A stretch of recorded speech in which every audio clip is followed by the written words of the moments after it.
बहुत सी spiritual reels में आपने सुना होगा कि बहुत से स्पिरिचुअल जो लोग हैं जो रील बनाते हैं वो अपने रील्स में बताते हैं कि हमें भगवान को मानने की बजाय भगवान को जानना चाहिए। जी हाँ, हमें भगवान को मानने की बजाय भगवान को जानना चाहिए। लेकिन अपने रील्स में कोई ये नहीं बताता कि हमें भगवान को जानना कैसे चाहिए।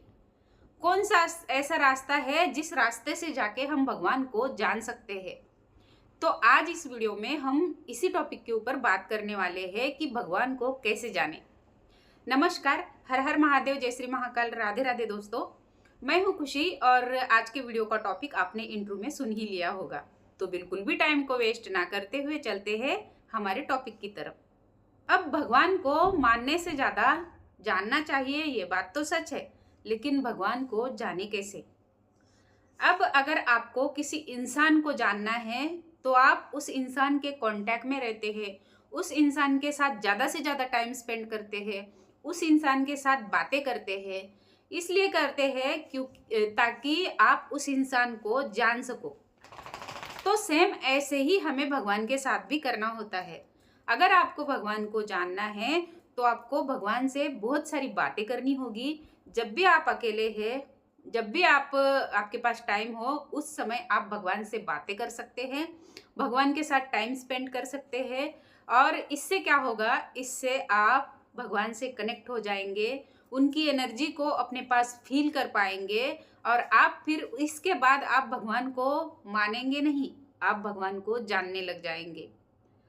हमें भगवान के लिए उस तरीके का प्रेम रखना चाहिए, उस तरीके की अटैचमेंट रखनी चाहिए जो एक छोटे बच्चे को अपने माँ के लिए होती है। एक छोटा सा बच्चा बहुत रोता है अपने माँ के लिए, और वो बच्चा चाहता है कि माँ मुझे उठा के अपने गोदी में ले ले, अपने कलेजे से लगा ले। और वो बच्चा जब रोता है तो माँ काम करते हुए अपना काम छोड़ के आती है और उस बच्चे को कुछ खिलौने देती है उसका मन बहलाने के लिए, और फिर से माँ जाके अपना काम करने लगती है। वो बच्चा उस खिलौनों को फेंक देता है और फिर और जोर जोर से रोने लगता है। फिर माँ आती है, फिर उसको कुछ खिलौने देती है और फिर जाती है अपना काम करने लगती है। फिर भी वो बच्चा उस खिलौनों से नहीं खेलता है और ज़्यादा रोता है, क्योंकि वो चाहता है कि माँ मुझे अपनी गोदी में उठा ले और मुझे अपने कलेजे से लगा ले। आखिर वो माँ जो है वो अपना सारा काम छोड़ देती है और अपने बच्चे को गोद में लेती है, अपने कलेजे से लगाती है, अपने गोद में बिठा के खिलाती है। तब जाके वो बच्चा जो है शांत होता है। तो ये जो बच्चा है ये हम है, और वो जो माँ है वो हमारा ईश्वर है, परमपिता परमात्मा है। हमें अपने परमपिता परमात्मा से उस छोटे से बच्चे की तरह जिद करनी चाहिए। हमें ये जो हमारे खिलौने दिए हुए हैं, ये जो मटेरियलिस्टिक चीज़ें हैं, ये देके हमें ये चीज़ें देके भगवान हमारा मन बहलाते हैं। सेम हमारे भगवान, हमारे परमपिता परमात्मा भी हमारे साथ यही करते हैं। हमें कुछ खिलौने दे दिए जाते हैं, यानी कि हमें इन मटेरियलिस्टिक चीज़ों में उलझा दिया जाता है। अपने बच्चों में, अपने परिवार में, अपने संसार में हमें भगवान उलझा देते हैं और हम भी इन सब चीज़ों में उलझ के रह जाते हैं। हमें इन चीज़ों में उलझना नहीं चाहिए। हमें अपना कर्तव्य तो पूरा करना चाहिए अपने परिवार के प्रति, अपने समाज के प्रति, लेकिन अंदर से उस परमपिता परमात्मा से कनेक्ट रहना चाहिए। हमें उस परमपिता परमात्मा के लिए रोना चाहिए जैसे वो बच्चा अपने माँ के लिए रो रहा था।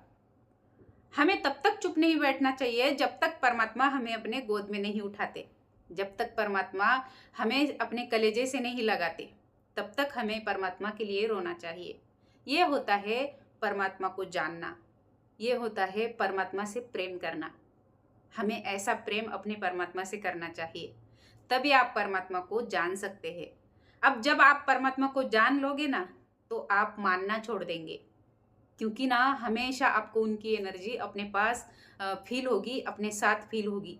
और फिर आपको ये मूर्ति पूजा, ये मंदिर जाना, ये सब आप इन सब चीज़ों से आप उतना अटैच नहीं रहेंगे, क्योंकि आप उनकी एनर्जी से अटैच हो जाते हो। उसके बाद आपको इन सब चीज़ों की ज़रूरत नहीं पड़ती है। आप हमेशा इन चीज़ों को फील करते रहते हैं। आपको अगर परमात्मा को मानने की बजाय जानना है तो आप इस तरीके से परमात्मा से प्रेम करें। अब मैं अपने वीडियो को देती हूँ विराम। आप अपना अपना रखिएगा ख्याल और इस मदर अर्थ को दे दीजिएगा ढेर सारा प्यार। हर हर महादेव, जय श्री महाकाल, राधे राधे।